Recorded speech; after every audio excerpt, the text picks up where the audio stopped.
Hey guys, it's Eski here with the Fell Design Lab. Um, the electron sling got a little bit of glazol and some special additional chemical treatments, and it's looking very nice, as well as some thermoelectric sheathing to protect the glass from causing an influence on the beam.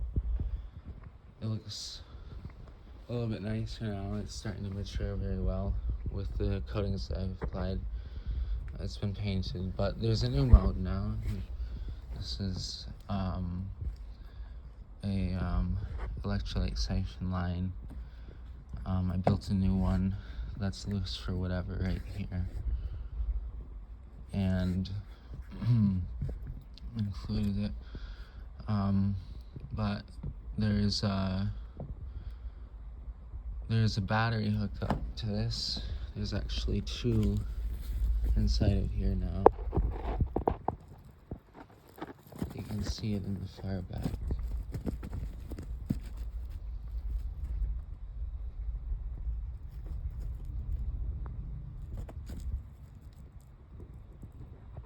It's an amber liquid still.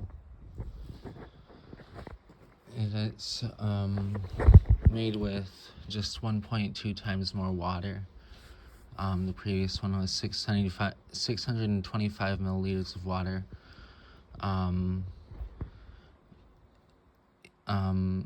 612 grams of table salt, and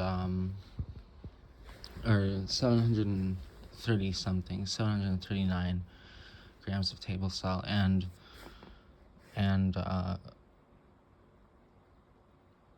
about 300 grams of sugar and 100 grams of citric acid. And that ferments to formic acid with copper electrodes in this laser very well. It becomes a nanoparticle mixture at that concentration. Well, with more water, you get a similar battery. I have them marked. So the original battery I designed is 1.75 megajoules of maximum stored electricity, and the smaller one is 1.25 megajoules. At least that's the amount of energy they can cause the unit to build up. The tuner, I've confirmed through some tests now, a few at least, that it has a 33% focus on a single octave frequency across the spectrum uniformly.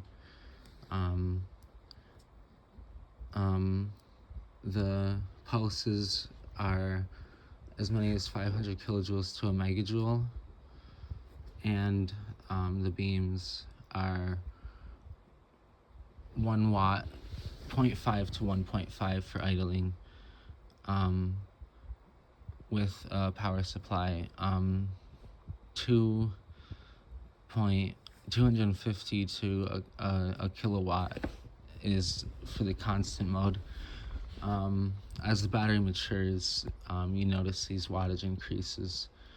These should be the final, but the operating voltages of the plasma path, which has a fractal dimension of 3, by the way, is 5100 to 15,000 volts with 12 coulombs to 18 coulombs of stored current, or electrons, and 1 amp to 3 amps of power is what it runs on with the two batteries. They both self-recharge, potentially through zero-point energy recrystallization as well as slurries. And that tends to, any amount of shaking also tends to produce some very, very fine harvesting of recrystallization energy. And it's yeah, they're quite effective. So on the back there's a chart. There's 24 different modes. The new switch here is from the battery directly to the electrolyte siphon cable on the big capacitor bank. There's a switch with 3 modes. I prefer the mode in the middle the most, which I call normal. In front of this, after this capacitor bank, leading from the beginning of the circuit in the primary battery in the engine, the larger 1.75 megajoule battery,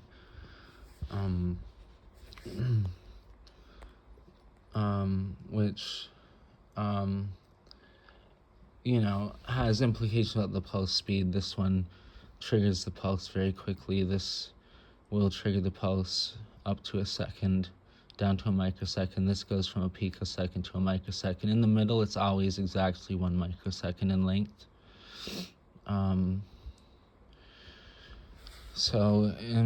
If you plug this here, this electrolyte siphon cable, into the secondary battery, then you can obtain not just up to about 250 kilojoules, but maybe 500 kilojoules, and that can double to a megajoule of broad spectrum energy when you release a pulse. This switch is a 250 volt switch. This is a 220 volt switch. Well, this 250 volt switch here on the smaller battery with the higher water content, it has a higher plasma path capacitance, which is important for maintaining resonance in the circuit, and so it can create higher overdrive limits. It may drive to even 1.5 megajoules on its own when the limit is on.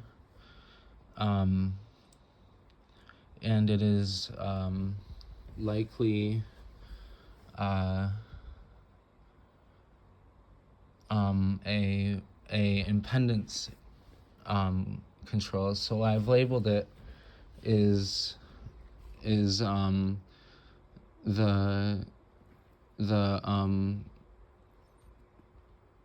corrector feature. It practically corrects the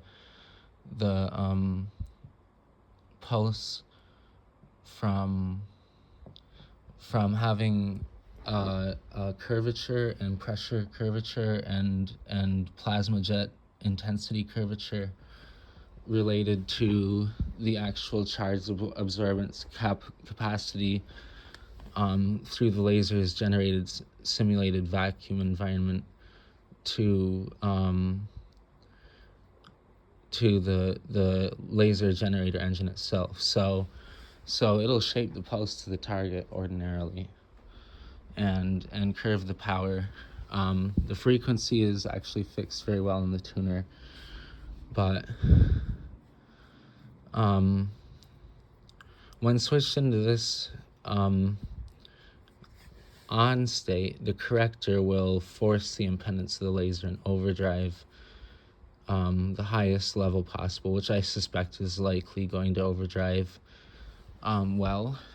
The trick would be to hold down the green button for an extended period of time, maybe even a minute on low power, and especially while your batteries are fermenting, maybe even several minutes.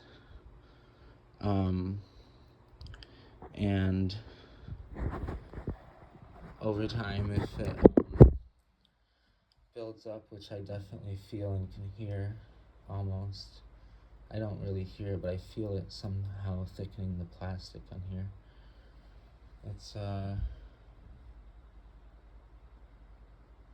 It's a great mode, including that switch basically produces a spark gap, which changes the impedance characteristic through a live plasma gap, and there's a very intense curvature of the flux ewed that basically allows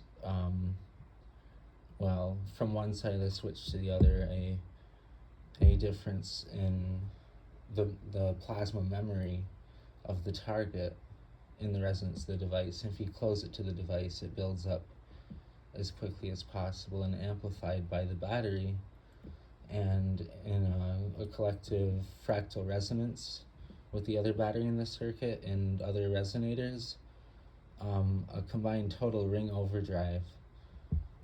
It may peak maybe even somewhere as high as 3 megajoules. So you should be careful. I'll try to study the energy limits. It's hard to study the pulses on this physical scale. But this is my test of it. Let's see if we see a plasma in the small mercury bead doped with carbon tourmaline sulfur mixture.